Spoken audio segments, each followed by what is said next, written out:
अब ये दावे और उसके साथ काउंटर क्लेम तो चलते रहेंगे, लेकिन कौन कितनी जगह पर काबिज है ये देखने की जरूरत है। मैप के जरिए थोड़ी देर में आपको दिखाएंगे कि अब भी रूस कम से कम 18 से 20% यूक्रेनी जमीन पर कब्जा किए हुए बैठा है। अब आपको एक ऐसी रिपोर्ट दिखाते हैं जिसे देखकर आप ये समझ पाएंगे कि युद्ध शुरू होने से पहले और युद्ध के 3 महीने बाद का सीन कितना बदल चुका है। जंग में जीत किसकी होगी ये अब तक तय नहीं है, लेकिन अभी से ही यूक्रेन ने रूस की तबाही का तमाशा दिखाना शुरू कर दिया है।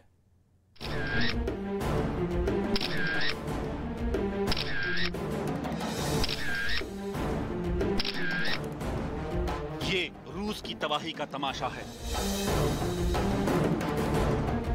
और इस तमाशे का मेला सजा है यूक्रेन की राजधानी कीव के चौराहे पर।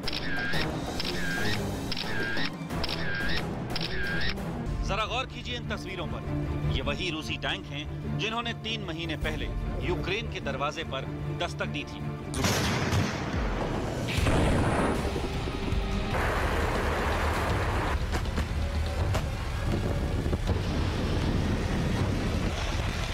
और इस दस्तक से पूरे यूक्रेन समेत राजधानी कीव के लोग दहशत में आ गए थे।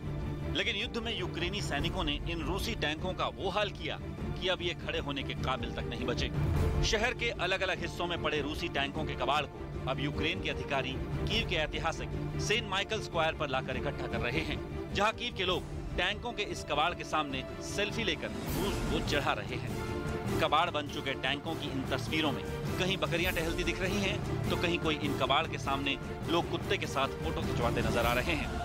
राजधानी कीव में घुसने की कोशिश में रूस के ऐसे कई टैंकों को यूक्रेन की सेना ने तबाह कर दिया और इस तबाही का नमूना कीव की सड़कों पर आज भी नजर आता है। पार्लियामेंट हाउस से कुछ ही मीटर की दूरी पर हम लोग मौजूद हैं। ये वीवीआईपी इलाका है और मेरे पीछे अगर आप देखेंगे तो यहाँ पर ये टैंक का पार्ट मौजूद है, प्लेन का पार्ट मौजूद है, पीछे बख्तरबंद गाड़ियां हैं, टैंक है। दरअसल ये सब रूस के हैं और इनको यहाँ पर रखा गया है। जिन हथियारों पर रूस को काफी ज्यादा गुरूर था, किस तरीके से यूक्रेन के सैनिकों ने उनको मार गिराया है, ये तस्वीरें इस बात की गवाही देती हैं। 24 फरवरी से पहले जब रूस के जंगी टैंक ट्रेन पर लदकर यूक्रेन बॉर्डर की ओर बढ़ रहे थे, तब पूरा यूक्रेन सख्ते में था। रूसी टैंकों की चढ़ाई के बाद तो लगा कि जंग में पुतिन की जीत महज 2 कदम दूर है। लेकिन जैसे जैसे दिन बीतते गए, यूक्रेन ने युद्ध का रुख बदल दिया।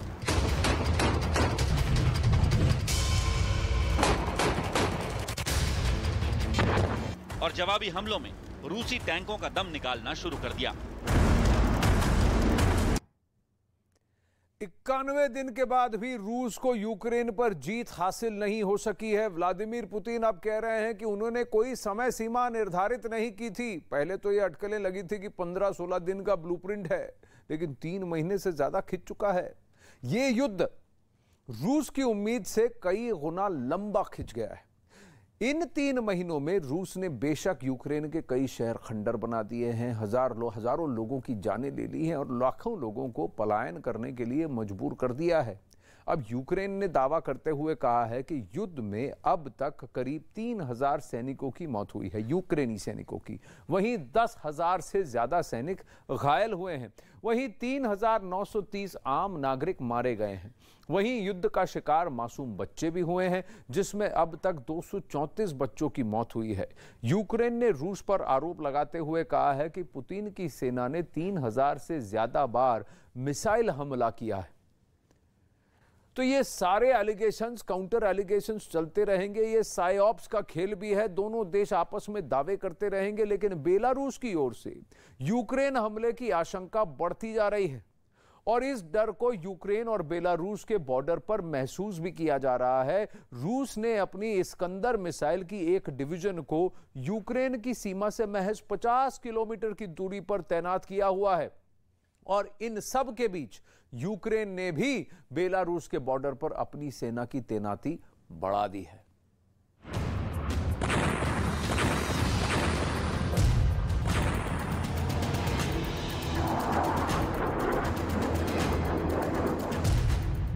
इस बीच यूक्रेन ने रूस के सबसे बड़े हिमायती बेलारूस पर एक बड़ा आरोप लगाया है। यूक्रेन का कहना है कि जिस तरह बेलारूस रूसी फौज को अपनी देश की जमीन इस्तेमाल करने दे रहा है, उससे बेलारूस से यूक्रेन पर मिसाइल हमले का खतरा बढ़ता ही जा रहा है। दरअसल रूस ने अपनी इस्कंदर मिसाइल की एक डिवीजन को यूक्रेन की सीमा से महज 50 किलोमीटर की दूरी पर तैनात किया हुआ है। Завдання ракетних та авіаційних ударів по об'єктах нашої держави з території Республіки Білорусь. Агресор перемістив дивізіон ОТРК «Іскандер-М» до Брестської області на відстань до 50 кілометрів від державного кордону України. ये हकीकत किसी से छिपी हुई नहीं है कि यूक्रेन रूस के खिलाफ ये जंग नेटो और खासकर अमेरिकी हथियारों के दम पर ही लड़ रहा है। और अमेरिका और नेटो देश यूक्रेन को जंग के दौरान लगातार हथियार और दूसरे सैन्य उपकरण मुहैया करवा रहे हैं।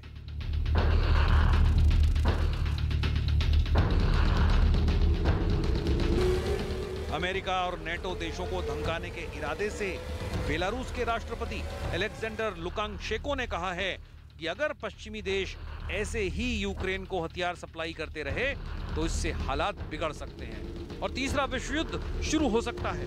बेलारूस के राष्ट्रपति लुकाशेंको से पहले रूस की स्पेस एजेंसी के चीफ और रूस के राष्ट्रपति व्लादिमीर पुतिन के करीबी दमित्री रोगोजिन ने धमकी दी कि वो जल्द ही 208 टन वजनी और 14 मंजिला सैटर्न II मिसाइल रूस के दुश्मन देशों के खिलाफ तैनात कर देंगे। रोगोजिन के मुताबिक RS-28 इतनी शक्तिशाली मिसाइल है कि ये दुश्मन को एक गड्ढे में तब्दील कर देने में सक्षम है।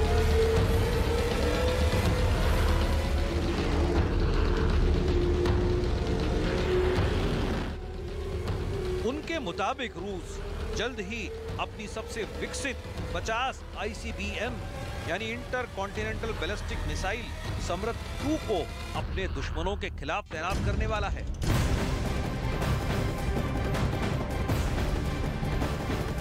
अब रूस यूक्रेन जंग के बीच दक्षिण कोरिया ने 3 बैलिस्टिक मिसाइलों का परीक्षण किया है। दक्षिण कोरिया ने यह दावा किया है कि सभी तीनों मिसाइल उत्तरी कोरिया के पूर्वी तट की ओर से एक के बाद एक दागी गई।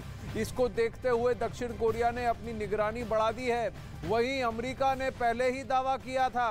राष्ट्रपति बाइडेन के सियोल दौरे के दौरान उत्तरी कोरिया अपने हथियारों को आधुनिक बनाने के लिए परीक्षण कर रहा है। वहीं बाइडेन ने सियोल दौरे के दौरान कहा कि उत्तरी कोरिया चाहे जो भी करे वो हर जवाब देने के लिए पूरी तरह से तैयार है।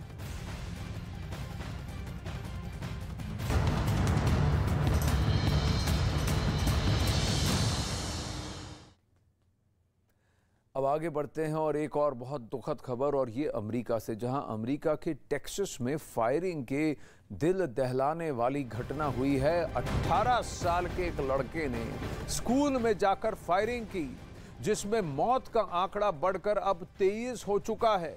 कुल 35 बच्चों को गोली लगी है, जिसमें से 19 बच्चों की अब तक मौत हो चुकी है। कई बच्चों की हालत गंभीर बनी हुई है। गोलीबारी में 2 टीचर की भी मौत होने की खबर है।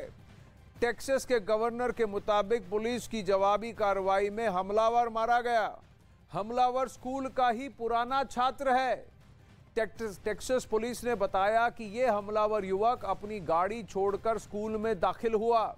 उसके पास एक हैंडगन और एक राइफल थी, जिससे वो स्कूल में घुसते ही अंधाधुंध फायरिंग शुरू करने लगा कर दी उसने। इस घटना के बाद अमेरिका में शोक है। खुद अमेरिका के राष्ट्रपति जो बाइडेन घटना पर दुख जता चुके हैं। ये आपके पास 5 तस्वीरें हैं। पुलिस की कार्रवाई, सिक्योरिटी का बंदोबस्त है और पूरी तरह से पूरी घटनाक्रम की शिनाख्त हो रही है। टेक्सास में ये शूट आउट हुआ है। मारा गया हमलावर 18 साल का है और इसी स्कूल का पुराना छात्र है। बताया जा रहा है कि एक दुकान के अंदर घुसकर उसने सॉफ्ट ड्रिंक के साथ एक बंदूक खरीदी। उसको लाइसेंस दिया गया, बंदूक ले ली गई। उसने बस अपना आईडी कार्ड दिखाया, पैसे दिए, बंदूक लेकर बाहर निकला और वो सॉफ्ट ड्रिंक पीते हुए स्कूल के अंदर घुसा और उसने ताबड़तोड़ गोलियां चलानी शुरू कर दी और इतने बच्चों को मार दिया। अब अमेरिका के टेक्सास में हमलावर ने शूटआउट से पहले सोशल मीडिया पर एक लड़की को मैसेज किया था, जिसमें लिखा था कि मैं शांत और असामाजिक हूं। साथ ही सोशल मीडिया पर गन की फोटो भी डाली। इसके अलावा एक लड़की को हमलावर ने शूटआउट से पहले मैसेज भेजा लिखा कि मैं जा रहा हूं, हालांकि ये नहीं बताया कि कहां जा रहा है।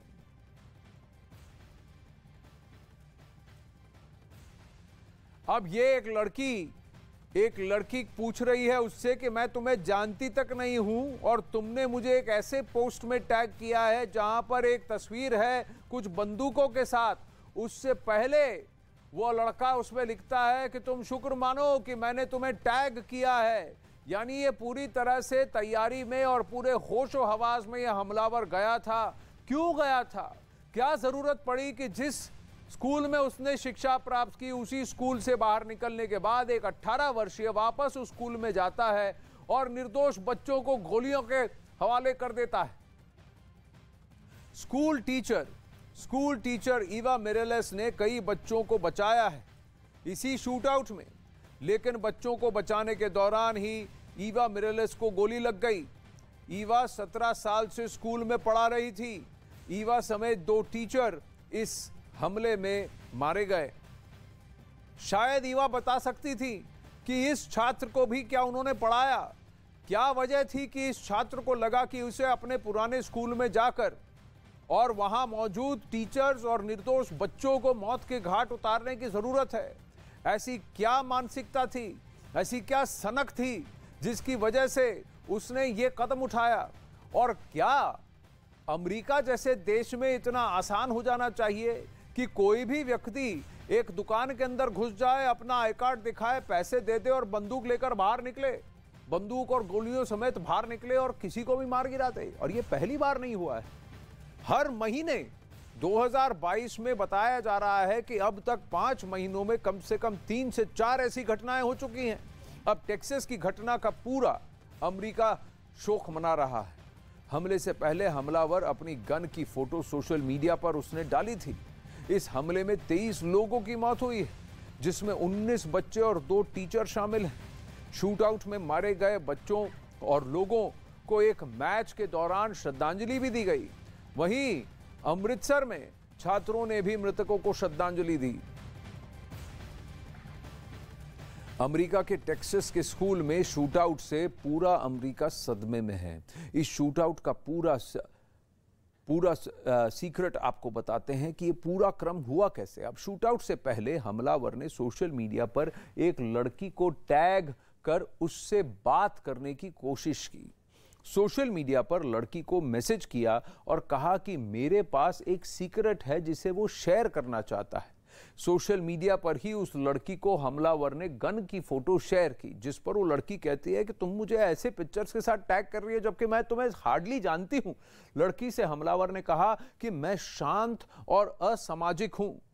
स्कूल में हमले से ठीक पहले लड़के ने अपनी दादी को गोली मार दी। अपनी दादी को मारने के बाद हमलावर गाड़ी से टेक्सास के स्कूल में आया।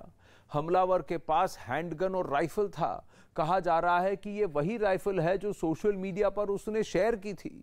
स्कूल में आते ही हमलावर ने फायरिंग शुरू कर दी, जिसमें 23 लोगों की मौत हो गई।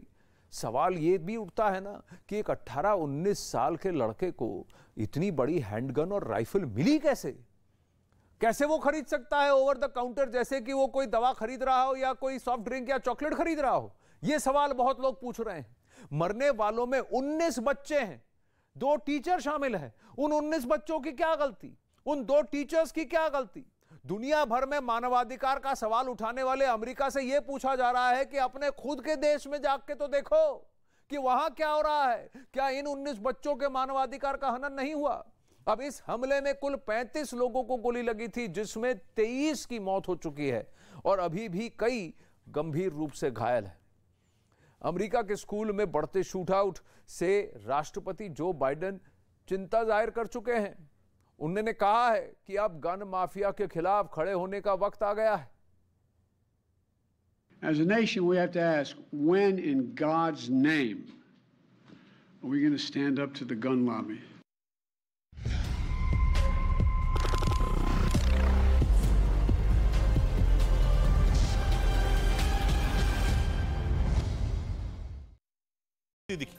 ज़ेलेंस्की की फौज ने दावा किया कि उसने इस हमले में रूस की सेना को भारी नुकसान पहुंचाया। और जो वीडियो जारी किया गया उसमें मैदान में एक बख्तरबंद गाड़ी खड़ी नजर आई। वहीं हवा को चीरती एक मिसाइल उसकी तरफ